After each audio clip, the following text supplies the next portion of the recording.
Bonjour, je m'appelle Jean-Paul Jolicoeur. Moi, je suis prêtre à la paroisse Saint-Jean-de-Brébeuf et originaire de Sudbury. Et avec nous ici, on a à ma gauche, au fond, toi tu t'appelles? Carl Aho. Et tu viens de quel endroit, Carl? Je viens de Sudbury, je suis élève au Collège Notre-Dame. Tu es étudiant au Collège Notre-Dame. On me dit que tu es vice-président du collège. Oui, c'est précisément ça. Ça fait longtemps? Seulement cette année. Seulement cette année. Puis j'espère que tu as des gros projets pour l'année qui se déroule présentement. On en a eu beaucoup de projets. C'est beau. Et ici, à ma gauche immédiate, nous avons... Liena Duchim. Et Liena, toi, tu viens de quel endroit? Je viens précisément du Burundi, mais présentement, je suis à Sudbury. Je fais mes études à l'Université Laurentienne. Tu es du Canada depuis un bon bout de temps? Oui, depuis 2011. Puis tu as fait ton secondaire, une partie de ton secondaire ici à Sudbury? Oui, 2 ans ici, Collège Notre-Dame et École secondaire Sacré-Cœur. Oui. Carl, est-ce que tu as un emploi, toi, en plus de l'école? Oui, j'en ai deux. Je travaille comme coureur pour une firme d'avocats au centre-ville et aussi je travaille comme sauveteur à piscine Nickel District au Nouveau-Sudbury. Donc, tu n'as pas de chômage? Non. Puis toi, Liena? Oui, je fais du bénévolat à l'église Saint-Jean-de-Brébeuf. Donc, comme cela, je travaille ici même en tant que technicienne. Oui. Oui. Donc, vous êtes des jeunes bien occupés. Oui. Puis donc, si vous êtes ici aujourd'hui, c'est pas parce que vous n'avez rien à faire. C'est moins, oui. C'est ça. Donc, du monde comme toi, comme vous deux, et aussi un bon nombre d'adultes, cette année, on sait qu'ils sont impliqués dans le projet qu'on appelle Debout ensemble dans le Christ. Puis, ce projet qu'on a commencé à l'automne 2013 se poursuit dans une deuxième étape avant le carême, avant Pâques, cette année. Puis, depuis quelques semaines, vous visionnez probablement des petits bouts d'émissions qui nous parlent de ce projet. Debout ensemble dans le Christ. Quand on regarde une photo comme celle-ci, on voit un personnage qui représente un individu. Puis, cet individu, il n'a pas l'air dangereux partout. Mais, à l'intérieur de cette personne-là, si on essaie de le visionner comme faisant partie de notre vie, il y a tout un message qui est adressé au peuple sur le chemin de la Galilée, à Nazareth, à Jérusalem, le long de son parcours qu'on appelle le chemin de la croix. Il y a tout un message avec des paroles, puis aussi simplement par sa façon de vivre. Puis, aujourd'hui, dans cette démarche, on nous présente un texte qui vient de Saint Jean. Puis, ce texte de Saint Jean nous parle d'un bonhomme qui s'appelle Nicodème. Donc, vous qui êtes à l'écran, là, si vous avez une Bible, je vous invite à aller la chercher. On va vous donner quelques secondes. Là. Puis, en allant chercher votre Bible, vous allez aller au livre de Jean, la Bible. Il y a 4 évangélistes, Matthieu, Luc, Jean et Marc. Puis, vous allez aller au chapitre 3. Puis, vous allez voir qu'aujourd'hui, on va simplement résumer un peu ce texte, mais je me fie sur vous autres pour aller lire le texte. Puis lisez-le quelques fois aujourd'hui, puis vous allez peut-être comprendre un peu mieux le message qu'on essaie de développer. Donc, Carl, toi, tu as lu une partie de ce texte, et pourrais-tu nous le résumer dans un langage qu'on peut facilement comprendre? Oui. Bien, simplement, je vais le résumer de façon très simple. Pas de flou et rien d'extra là-dessus. C'est franchement que Nicodème est allé voir Jésus durant la nuit puis le demander comment que son père l'a envoyé pour éclairer.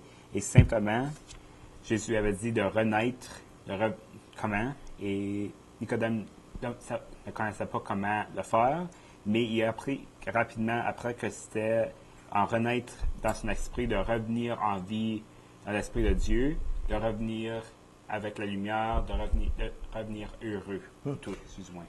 Quelqu'un, toi, qui t'arrive et qui dit, écoute, mon Carl, faut que tu reviennes au monde. C'est pas évident, là. C'est quoi ta réaction? Il faut penser que peut-être qu'ils ne sont pas tous là, mais si on y pense un peu plus profondément, c'est bien possible. Il faut simplement changer notre perspective sur la vie et comment on vit. Oui, parce que ici, le thème du deuxième étape, c'est transformer notre cœur. Donc, quand on transforme notre cœur, on transforme toute notre personne. Donc, on pourrait presque dire que c'est comme si tu revenais au monde. Ton corps est encore là. Le même, il vieillit tous les jours. Là. Toi, tu ne vieillis pas. Là. Mais notre façon de penser, parfois, change. Donc, de quel autre, en continuant ta réflexion de Nicodème, est-ce qu'il y a autre chose que tu veux ajouter? Bien, ça dit que tout le monde doit naître de nouveau. Et quand que le vent va souffler où qu'il veut, si tu entends ce bruit-là, peut-être c'est comme la voix de Dieu qui rentre en toi. Peut-être ça change ta perspective, ça change comment comment tu es perçu et comment tu perçois ce qu'il y a autour de toi. Donc, la voix de Dieu. Est-ce que tu as des petites voix la nuit, toi, qui te réveillent? Habituellement, non. Donc, où tu vas entendre la voix de Dieu? À travers des voix des autres personnes autour de toi qui représentent la bonté et qui ne représentent pas de mal. OK. Donc, le mal, le bien, on s'en vient dans notre affaire, là. Parce que, continue, Liana. Oui, le deuxième verset que j'ai lu, c'est Nicodème demandait à Dieu comment est-il possible de naître de nouveau alors que c'est quasiment impossible. Dieu lui répond que ce n'est pas retourner dans le ventre de ta mère, mais renaître avec l'esprit. C'est ce que j'ai pu conclure de ce paragraphe. Comment est-ce qu'on dit renaître avec l'esprit? Qu'est-ce qu'on veut dire par ça? Renaître avec l'esprit. Parce qu'on commence ce que tu viens de dire. Alors Nicodème lui dit, comment cela peut-il se faire? Jésus lui répondit, toi qui es un maître réputé en Israël, tu ne sais pas ces choses? Oui, je te le déclare, c'est la vérité. Nous parlons de ce que nous savons et nous témoignons de ce que nous avons vu. Mais vous ne voulez pas accepter notre témoignage. Vous ne me croyez pas quand je vous parle de choses terrestres. Comment, donc, me croiriez-vous si je vous parle des choses célestes? Donc, on parle de ce qui se passe sur la terre, puis on a de la misère à le croire. Mais encore plus, quand on va parler des choses de Dieu, on va avoir de la difficulté à le croire. Donc, comment est-ce que ça se développe dans nos propres vies, nous autres? Il dit, personne n'est jamais monté au ciel, excepté le Fils de l'homme, qui est descendu du ciel. Donc, l'Esprit de Dieu, premièrement, il faut qu'on soit conscient qu'on veut se laisser toucher par Dieu.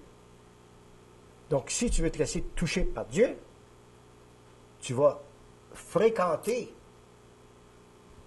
des milieux ou des personnes qui sont de Dieu.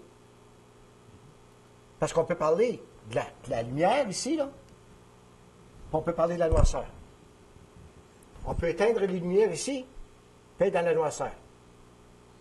Donc, dans la vie d'étudiants ou d'étudiantes, on rencontre différentes personnes. Des gens qui nous apportent une lumière, puis des gens qui sont des éteignoirs. Avez-vous des exemples? Bien, si je peux le dire, c'est simplement il y a des élèves à l'école qui, c'est leur but de rendre ça plus accueillant pour certains gens, de rendre ça, d'avoir un sourire aux lèvres même pour faire sourire les autres. Et il y en a, c'est tellement déprimant, ainsi de suite, et c'est juste pas une personne que c'est plaisant d'être autour. Ils ne font pas, peut-être certains en font pas exprès, mais il y en a certains qui font ça exprès de simplement être aussi misérables que possible. Et c'est déplorable parce que les autres, même, ils sont en train d'éteindre leur propre lumière et d'éteindre la lumière de partout autour d'eux autres. Que ce soit élèves, profs, même leurs parents. Mm-hmm. Moi, j'ai un petit exemple, c'est à propos de ma sœur. Donc, à un moment donné, Laquelle? Cynthia. Cynthia, OK. Écoutes-tu, Cynthia, là? OK. À un moment donné, je me cherchais un appartement et il y avait une dame qui m'avait proposé d'habiter avec elle, donc le temps que je suis à l'école. Donc moi, j'avais hâte de changer l'environnement, tout ça, mais Cynthia n'était pas d'accord. Elle disait, non, tu ne peux pas aller habiter avec elle. Il y a ton frère qui va déménager, donc il faut que tu habites avec ton frère. Moi, je me disais, non, moi, je veux tenter de nouvelles expériences comme cela. Et puis, je me suis un peu pas entendue avec elle. Mais c'est plus tard que j'ai compris que elle avait raison de dire non, je veux pas que tu ailles là-bas, je veux que tu restes avec mon frère. Maintenant, j'habite avec mon frère et je me dis, si Cynthia ne m'avait pas dit ces choses, j'aurais peut-être allé là-bas et rencontré peut-être des difficultés ou bien des choses qui sont bonnes. Mais je trouve qu'aujourd'hui, je suis à la bonne place et je la remercie pour m'avoir éclairé, me dire non, fais pas ci, fais cela. Mais, Liena, le long du chemin, quelque part, tu avais quand même un esprit ouvert. Oui. Tu n'étais pas prête à rejeter ta sœur simplement Non. parce qu'elle ne disait pas ce que tu voulais entendre. Donc, c'était quoi ton but, toi, dans tout ça? Mon but, c'était genre... c'est dans le milieu, ici, le Canada, c'est anglophone. Moi, je suis francophone, donc je voulais un peu pratiquer l'anglais. Si j'habite avec quelqu'un qui parle l'anglais, certainement, j'aurais peut-être faire évoluer mon anglais. Et c'est dans ce but que je voulais habiter avec cette personne qui me proposait D'apprendre l'anglais. Oui, d'apprendre l'anglais.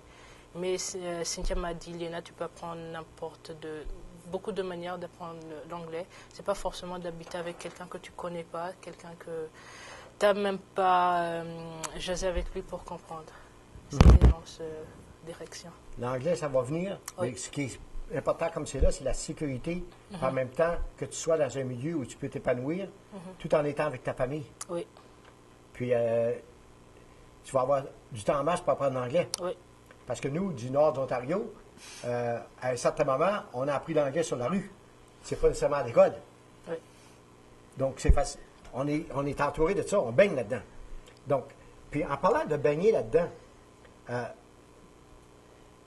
sais, on regarde la lumière qui brûle. Puis, moi, aujourd'hui, je parlais à des adultes au sujet des jeunes. Puis, on me disait que les jeunes, souvent, se créent des problèmes. S'embarquent dans des situations où ils risquent de détruire leur vie. Puis, parfois, leur vie n'est pas trop positive. Ça, c'est des adultes qui disent ça, là, des personnes d'un certain âge. Est-ce que vous autres, vous croyez que les jeunes, en général, de votre âge, c'est quand même du bon monde? Puis, ils ne courent pas après la noirceur. Ils courent ils veulent avoir de la lumière, ils veulent avoir du positif dans leur vie, ils regardent vers l'avenir, puis ils veulent avoir une carrière, ils veulent s'établir un foyer, ils veulent avoir une vie heureuse, ils veulent... C'est pas seulement les bebelles qui les intéressent. Est-ce que c'est comme ça? Ou est-ce que c'est vrai qu'est-ce que ces gens me disent? Les jeunes d'aujourd'hui sont gâtés. Les jeunes d'aujourd'hui, ils ont toutes les bebelles qu'ils veulent avoir. Ils ne travaillent pas pour ce qu'ils veulent avoir. C'est les parents qui leur fournissent ça. Carl? Moi, il y a un peu de ils ont tort un peu, mais aussi, ils sont peut-être un peu vrais.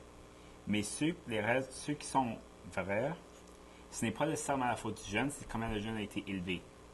Et disons comment, peut-être, c'est toujours le cas, parce que les générations de leurs parents, leurs grands-parents disaient certainement la même chose chez les autres dans les années 1950-1960, quand tout commençait à être un peu plus libéré, ainsi de suite. Puis il allait au diner, puis il allait écouter la musique sur la jukebox, c'était la musique du diable dans le temps, ainsi de suite.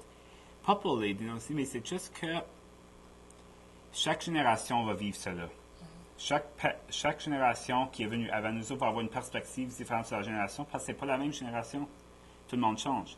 L'affaire que c'est avec les jeunes, c'est parce que les jeunes vont toujours découvrir de nouvelles affaires, vont toujours avoir des défis, et vont toujours avoir quelque chose qui va pas aller bien. C'est triste, mais c'est comment on apprend à vivre.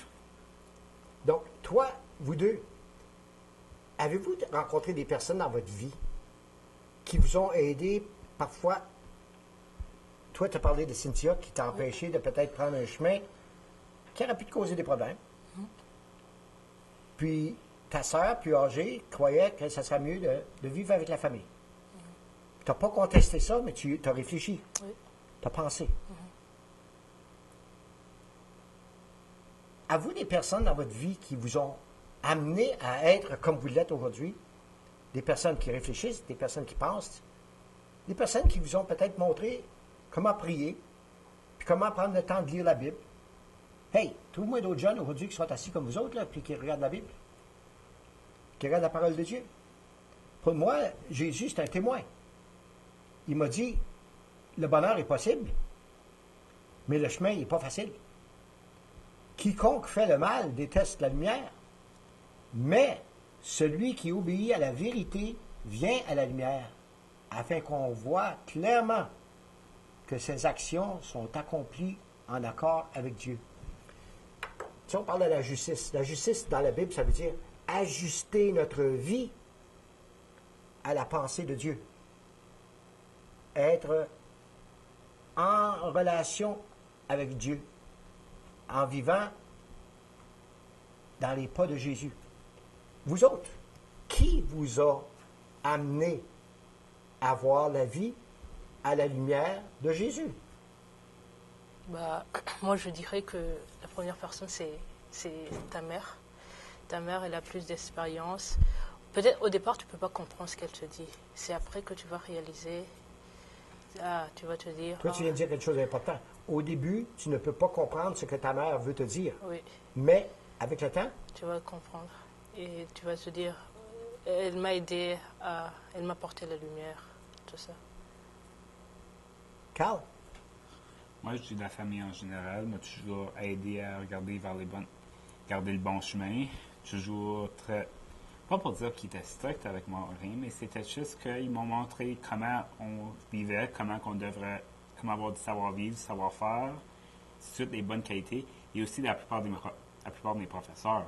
J'ai toujours été chanceux d'avoir des bons profs qui nous montraient toujours comment, c'était des deuxièmes parents vraiment, qui nous montraient toujours comment faire, comment rester hors du truc, comment bien agir pour que, comment agir vraiment pour comment on se fait traiter de la façon qu'on agit bien. Mm-hmm. J'ai ici une prière que je veux lire, qui va peut-être nous éclairer un peu. Peut-être Liéna, si tu veux la dire. Celle-ci, là. Ok. Dieu de vérité, tu es notre lumière dans l'obscurité. Sois près de nous quand les ténèbres nous font peur et nous font sentir comme les deux petits enfants. Envoie ton esprit afin que ta lumière brille sur nous et que nous soyons comme Jésus, lumière pour les autres. En cette rencontre de conversion et de changement, fais que nous nous tournions vers toi, la véritable source de notre lumière et de notre force. Nous te le demandons au nom de Jésus, lumière du monde. Amen. Amen. Amen. Donc, sois près de nous quand les ténèbres nous font peur et nous font sentir comme des petits enfants. Envoie ton esprit afin que la lumière brille sur nous et que nous soyons, comme Jésus, lumière pour les autres. Mm-hmm. Comment est-ce qu'on fait pour être une lumière pour les autres? Vraiment, juste pour être une lumière pour les autres, ça s'agit d'être là pour eux autres, de ne pas les créer, pour ne pas leur faire du tort, mais simplement pour les aider à faire seulement du bien. Si on voit qu'une personne est diminuée, ainsi de suite, on ne va pas les donner un coup de pied quand ils sont déjà à quatre pattes. Mm-hmm. On va les aider pour les remonter sur les deux pieds pour qu'ils puissent avancer avec nous autres et pas être pris en arrière dans la poussière, on pourrait dire. Mm-hmm. Moi, peut-être parce que je viens de l'Afrique, c'est 2 ans passés, j'étais ici au Canada, à Sudbury. Donc les gens ça fait seulement 2 ans, puis j'ai l'impression que ça fait 25 ans que tu es ici. C'est bon ou pas bon, je ne sais pas, là, mais... Oui. Donc les gens qui peuvent être lumière, ce sont des gens d'ici qui peuvent t'intégrer, te dire ici... On s'adapte à comme cela, on t'introduit à de nouvelles choses parce que tu ne connais pas tant de choses d'ici. Et vous-même, vous avez été parmi les personnes qui m'ont été lumière quand je suis arrivé ici au Canada. Souvent, je demande à Liéna, avant de la prédication, as-tu lu les textes? As-tu des lumières à me donner? Des idées à me donner? Puis elle sort de bonnes idées. Maintenant, on parle d'être là pour les autres. Oui. Il y en a qui sont là pour nous. Puis entre nous, on s'éclaire. Mais moi, je constate un peu que les milieux qu'on fréquente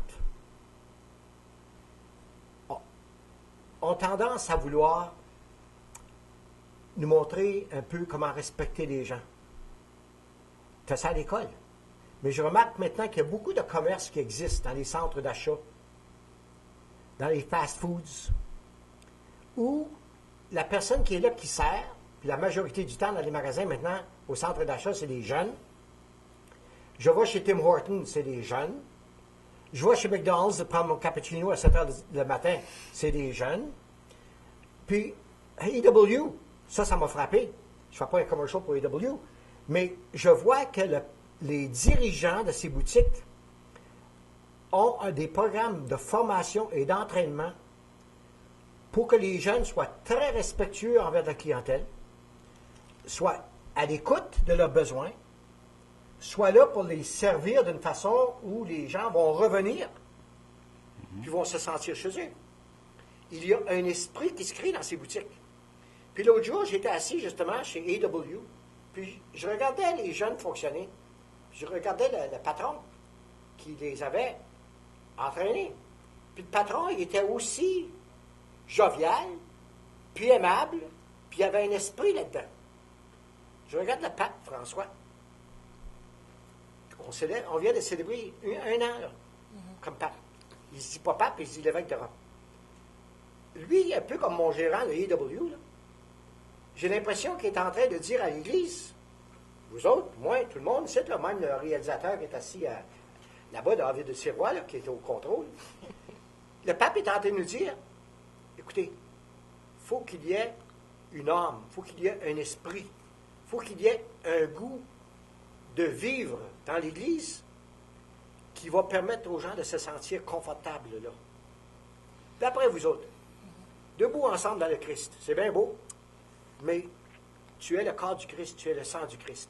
Qu'avez-vous fait de lui? Comment est-ce que vous sentez, vous autres, qu'on devrait aller à l'appel de François, créer cet esprit? Lui, il caresse les petits-enfants. Il a invité un autre bonhomme qui était dans la place publique, place Saint-Pierre, de monter dans son Pope mobile. Il est allé visiter les prisonniers de Jeudi Saint à Cachette. On me dit que le soir, il va amener de la nourriture dans différents quartiers de Rome. Le gars, il a 77 ans. C'est pas un jeune coq. Mais il a ce goût de vivre-là. Puis l'Évangile a un bon goût. Puis justement, il vient de sortir son livre il n'y a pas tellement longtemps, La joie de l'Évangile. Comment pouvons-nous apporter la joie de l'Évangile dans l'Église? Parce que ça ne vient pas de vous autres, ça va venir de où? Parce que justement, on a des éteignoirs dans l'Église. On a des gens qui, peut-être dans le passé, nous ont donné le goût de ne pas y être.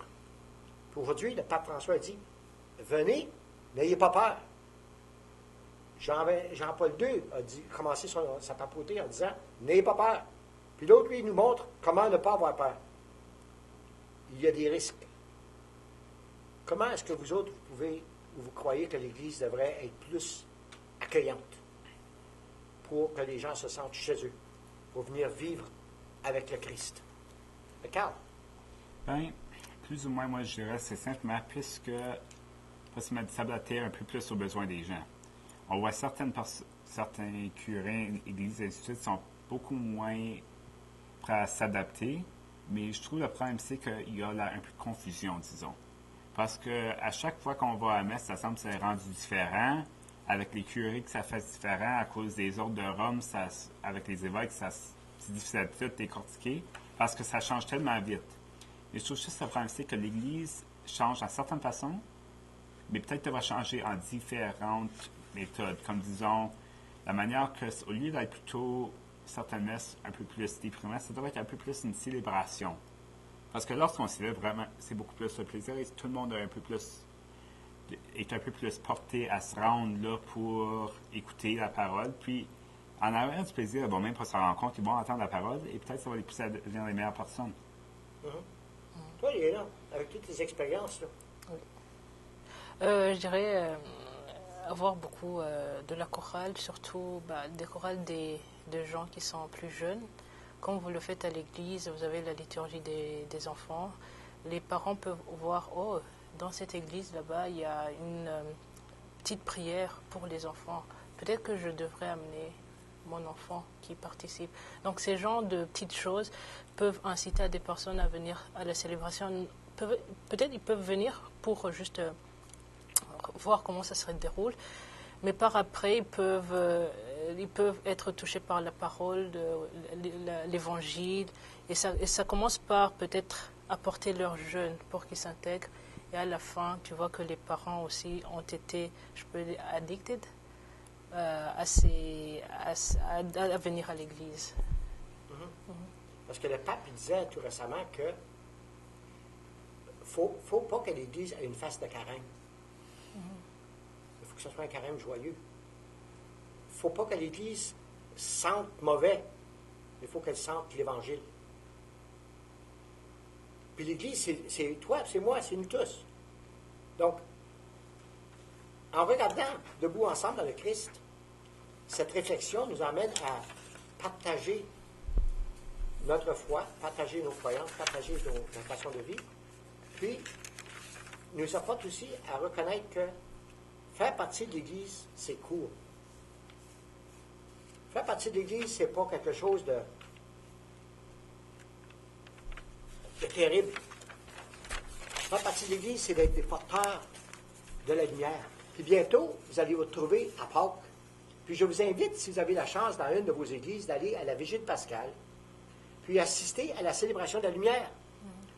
Puis où on accueille des enfants ou des adultes au baptême ou à la confirmation, puis on les intègre dans la communauté.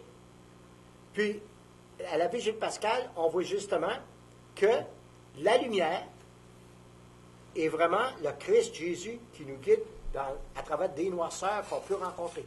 Tout le monde rencontre des noirceurs, tout le monde rencontre des moments difficiles. Mais avec l'aide de personnes comme vous autres, puis de d'autres, qui se disent, on est une Église éclairée et éclairante, et on va porter la lumière là où on s'en va. François nous a ouvert les yeux aux pauvres. L'Évangile parle des pauvres. Jésus est allé vers les pauvres. Pas seulement au point de vue matériel, mais au point de vue spirituel. Donc, la lumière de Pâques nous invite à être des porteurs de lumière. Parce que quand on éteint cette bougie à la Vigile pascale, cette bougie continue à brûler en nous. Puis cette bougie, on l'a eu au baptême, on va la porter à travers notre confirmation, on la porte à travers du sacrement de mariage que les gens accueillent pour devenir couple, à travers de l'éducation des jeunes qu'ils font à l'école, lorsqu'ils envoient les jeunes dans une école catholique ou dans une école où ils vont recevoir les valeurs de la vie d'une façon positive. Et le jour de nos funérailles, malheureusement, on se retrouve ensemble, mais la lumière nous guide encore, puis on croit dans la vie éternelle. Donc, ici, là, je pense qu'on a 1 minute, puis je vais demander à mon ami qui est au bout de la table de nous lire ce petit commentaire. Dieu a soif de nous, nous avons soif de Dieu. Le cierge pascal doit être de taille suffisante pour qu'il soit l'image du Christ, lumière du monde. Le cierge pascal est le symbole de la lumière du Christ, glorieuse résurrection qui dissipe les ténèbres de nos cœurs et de nos esprits. Mais avant tout, le cierge pascal devra être un véritable cierge, le symbole suprême de la lumière du Christ. Donc, avec cette pensée, je vous remercie beaucoup d'avoir été à l'écoute aujourd'hui. Je vous invite à être des porteurs de paix, des porteurs d'évangile. Et je remercie David Sirois qui est au contrôle, Mijou Pelletier qui est la coordinatrice de Debout ensemble dans le Christ, de Carl Haro qui est avec nous ici aujourd'hui. Son petit nom du milieu, c'est Roger. Et Liena Duchémy qui est avec nous également. Donc, merci et bon carême et bonne Pâques, bonne résurrection. Au revoir.